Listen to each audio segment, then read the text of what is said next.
បានសួស្តីបងប្អូនទាំងអស់គ្នាជួបគ្នាទៀតហើយជាមួយនឹងខ្ញុំបាន MSI សម្រាប់បងប្អូនដែលចិញ្ចឹមសត្វណានៅក្នុងរដូវក្តៅនេះគឺយើងពិបាកក្នុងការរកពូជស្មៅចំណីសត្វណាបងប្អូនណាគឺយើងពិបាករកស្មៅសម្រាប់ធ្វើជាចំណីសត្វណាសម្រាប់អ្នកដែលគាត់មានដីយើងគួរតែដាំនៅប្រភេទពូជស្មៅចំណីសត្វដូចខាងខ្ញុំនេះបងប្អូនគឺធន់ជាមួយនឹងកម្ដៅមែនទែនអញ្ចឹងក្នុងមួយសប្តាហ៍គឺយើងបាញ់ទឹកតែមួយដងក៏បានឬក៏បាញ់រាល់ថ្ងៃកាន់តែល្អតែបើសិនជាមិនបាញ់ទេក៏មិនងាប់ដែរគ្រាន់តែថាអន់ជាង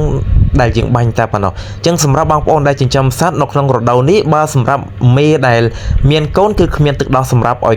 កូនបៅទេបងប្អូនណាដូចបងប្អូនទាំងគ្នាបានដឹងស្រាប់ហើយរដូវក្តៅគឺមិនសូវជាមានចំណី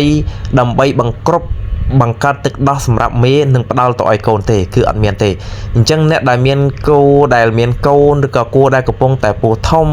នឹងគឺយើងពិបាកមានទេបងប្អូនអញ្ចឹងមានតែដាំស្មៅចំណីសត្វទាំងអស់គ្នាទេបងប្អូនណាហើយសម្រាប់បងប្អូនដែលមានដីត្រូវការដាំនៅពូជស្មៅចំណីសត្វជាប្រភេទដើមមិនថាអ៊ីស្រាអែលឬក៏នេប៉ែគឺបងប្អូនទាំងគ្នាអាចធ្វើការទំនាក់ទំនងមកខ្ញុំបានតាមរយៈលេខទូរស័ព្ទ2ខ្សែគឺ090 85 83 25និង099 35 85និង35ខ្ញុំបានមានសេវាសម្រាប់ផ្ញើចេញគ្រប់ខេត្តក្រុងនៅក្នុងប្រទេសកម្ពុជាតែម្ដងហើយសូមបញ្ជាក់ពូជស្មៅខាងខ្ញុំគឺមានកំណត់គឺអត់សល់ច្រើនទេអញ្ចឹងសម្រាប់បងប្អូនដែលត្រូវការដាំគឺអាចកំងមកនៅក្នុងរយៈពេលឥឡូវនេះបានណាតែបើសិនជាយូរគឺអត់មានពូជស្មៅសម្រាប់លក់ចែកជូនដល់បងប្អូនទេដោយសារខាងខ្ញុំសល់ពូជតិចតួចដែរបងប្អូនអញ្ចឹងបើសិនជាយើងចង់ឲ្យគោរបស់យើងនៅតែធំធាត់នៅតែលូតលាស់បានល្អនៅតែមានទឹកដោះសម្រាប់ឲ្យកូនបៅនៅក្នុងខែប្រាំងឬក៏នៅក្នុងរដូវដែលក្តៅនេះ